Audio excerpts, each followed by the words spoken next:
On va s'intéresser aujourd'hui à une histoire assez incroyable qui a vraiment secoué le monde universitaire.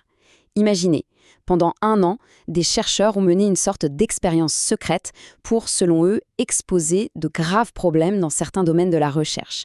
C'est ce qu'on a appelé l'affaire des Grievance Studies. Pour bien comprendre l'enjeu, commençons par une question. Une question toute simple.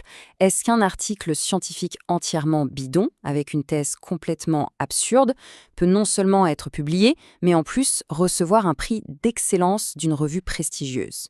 Eh bien la réponse, aussi surprenant que ça puisse paraître, c'est oui. Et en voilà la preuve.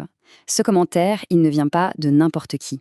C'est le rédacteur en chef d'une revue de géographie féministe qui l'a écrit. Non seulement il a adoré l'article, mais il l'a même choisi comme l'une des publications les plus importantes des 25 dernières années. Mais alors, de quoi parlait cet article si brillant? Il affirmait que les parcs à chiens sont, je cite, des espaces de culture du viol canin. Oui, oui. L'idée, c'était d'analyser le comportement des chiens pour, soi-disant, mieux comprendre la violence sexuelle chez les humains. Et c'est là qu'on arrive au cœur de l'affaire. Cet article primé était une pure invention, un canular de A à Z. Et ce n'était que la pointe de l'iceberg, la pièce maîtresse d'un projet bien plus vaste, mené en secret pendant 1 an par un trio de chercheurs. Ce projet, ils l'ont appelé le Grievance Studies Project. Les auteurs, c'est Helen Pluckrose, James Lindsay et Peter Boghossian.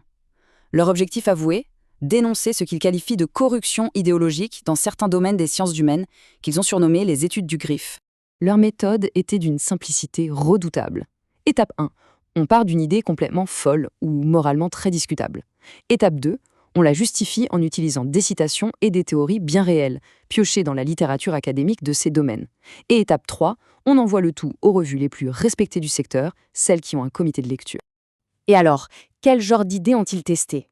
Eh bien, par exemple, ils ont pris un chapitre de Mein Kampf d'Hitler et l'ont simplement réécrit en utilisant le jargon de la justice sociale et du féminisme, juste pour voir si ça passait.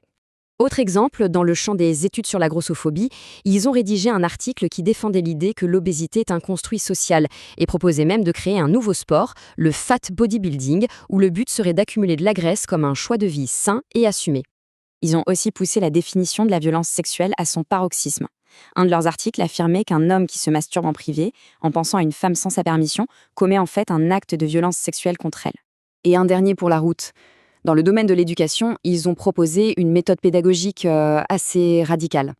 Pour réparer les injustices historiques, les étudiants considérés comme privilégiés devraient être invités à s'asseoir par terre, avec des chaînes, pendant les cours, pour expérimenter l'inconfort. Bon, après 1 an à soumettre en secret ce genre de papier, quel a été le résultat de cette expérience? Regardons un peu les chiffres. Au total, l'équipe a écrit et soumis 20 articles différents. Ça couvrait plein de disciplines, des études de genre à la théorie critique de la race. Alors, voici le bilan au moment où le projet a été découvert. Sur les 20 articles, 7 avaient déjà été acceptés pour publication. 7 autres étaient toujours en cours d'évaluation par les revues. Ce qui est fou, c'est qu'à ce stade, sur les 14 articles encore actifs, aucun n'avait été rejeté à cause de sa thèse absurde. Et le succès était tel que les auteurs, sous leur faux nom, ont été invités à 4 reprises à devenir évaluateurs pour ces mêmes revues. C'est-à-dire qu'ils auraient pu devenir les gardiens du temple qu'ils étaient en train de critiquer. Bon, pour des raisons éthiques, ils ont dit non. Pour vraiment comprendre le décalage, regardons 2 exemples de plus près. Le premier, suggérait que les hommes hétérosexuels devraient s'adonner à l'autopénétration anale avec des sextoys. Pourquoi? Pour, soi-disant, réduire leur transphobie et devenir de meilleurs féministes.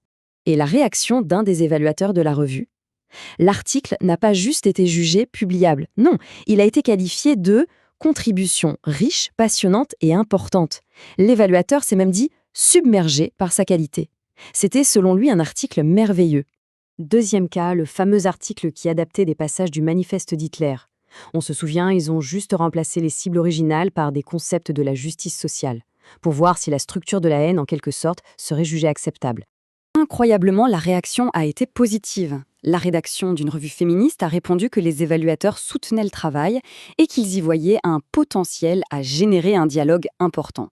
Résultat, l'article, une réécriture de Hitler, a été accepté pour publication. Alors, qu'est-ce que les auteurs ont conclu de tout ça? Selon eux, qu'est-ce que leur expérience a vraiment révélé sur l'état de la recherche dans ces domaines?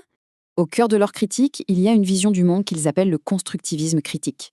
D'après leur définition, c'est l'idée que la société est construite avant tout par des jeux de pouvoir, et que des concepts comme la vérité objective ou même la science ne sont que des outils d'oppression qu'il faudrait déconstruire.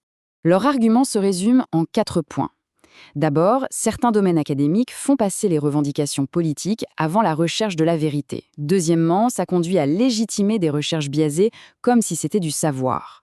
Troisièmement, le système d'évaluation par les pairs, qui est censé être un garde-fou, ne fonctionne pas. Et enfin, ces idées finissent par sortir de l'université et influencer toute la culture.